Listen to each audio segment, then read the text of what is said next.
The Mr. Excel podcast is sponsored by Easy Excel. Our Excel from Mr. Excel podcast, episode 1916, How to Page Down, but to the right. Hey, welcome back to the Mr. Excel Netcast. I'm Bill Jellin.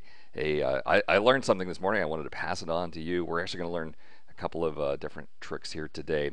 So we have a spreadsheet, and if I press page down, I'm going to go to the next row. So right now I'm seeing rows 1 through 21 and part of row 22. When I press page down, I'll go to that row, whatever the part of row 22. So here I'm seeing 22.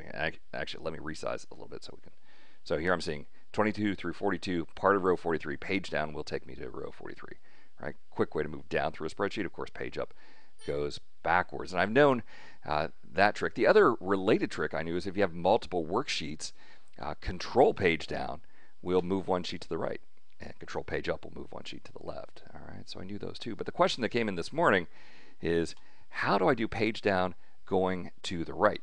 First off, everyone has different size monitors, and even if you have different size monitors, they might have, resized the window down, so we don't know how many columns we're going to see. How do we go to the right? Tab, no, tab just goes one cell to the right. Shift+Tab goes backwards. Alt+Tab goes to the next application. Ctrl+Tab goes to the next workbook.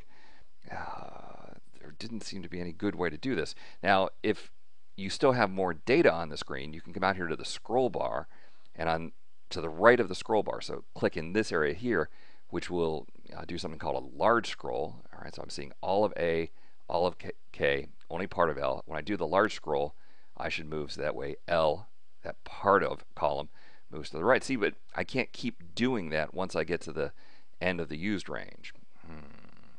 All right. So the answer, I went out to the Mr. Excel message board. It is Alt page down. Alt page down will move one screen full of data to the right. This should move us over to column L. And now I can see all of V, but not quite W. So Alt page down will move me to W, and so on. All right. So that's a cool trick. Picked one up today that I had never used before. Alt page down to move to the right. The actual question that came in was someone has a very long macro and they need to be able to reliably move to the next screen to the right, no matter what size screen the person has resized this down to. I said, well, okay, let's see when we turn on the macro recorder, and do the alt page down, what does it record for us? All right, so record macro, how to go right. Stored in the personal macro workbook. I'm even going to assign it to Ctrl+Shift+R, and we'll click OK. All I do is one thing, Alt page down, and then down here, stop recording. All right, now, Alt F11, View, Project Explorer. I already have mine open.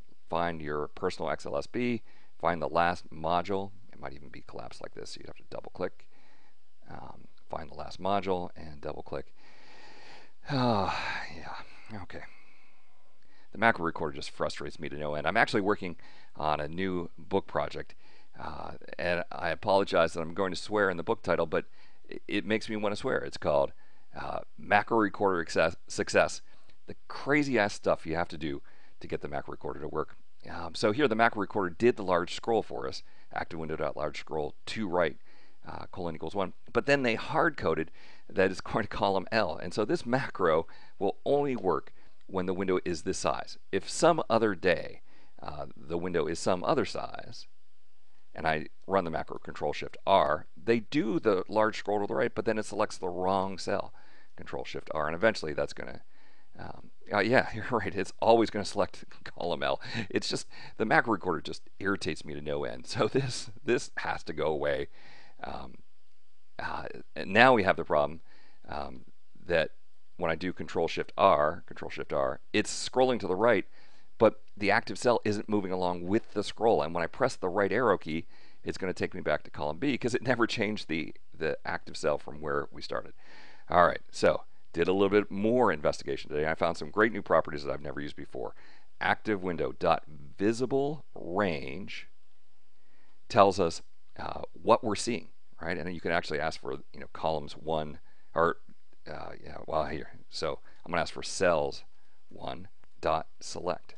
All right. So from cells 1, the first time I actually said, hey, what's the address, right? And then tried to do a go to. But it turns out that this is just a great way to go. So let's come back here to Excel and we'll test it out. We'll go Control Home, so we're starting in column A. I'm seeing all of A through H. When I press Control-Shift-R, I'm hoping to end up in column I. Beautiful. Control-Shift-R, Control-Shift-R. The one thing that you could do to make this better is right now, let's say that we were down in row 11, and I did Control-Shift-R. It's still going to go back up to column 1. Maybe you would want to remember where we were before we press Control-Shift-R and go back down to that row. But for right now, I'm going to go with that bit of code there. All right, so good chance that you learned a couple of new things today. I think most people know PageDown, but Control PageDown to go to the next worksheet. Alt PageDown, this one was completely new to me. I had never figured out the shortcut key for that. And then finally, here in VBA, to do the Alt PageDown, large scroll to right, and then this visible range that tells me, depending on what size screen we're having today, how, what cells we can actually see in the visible range. All right, there you go. Well, hey, I want to thank you for stopping by, and we'll see you next time for another Netcast. Mr. Excel.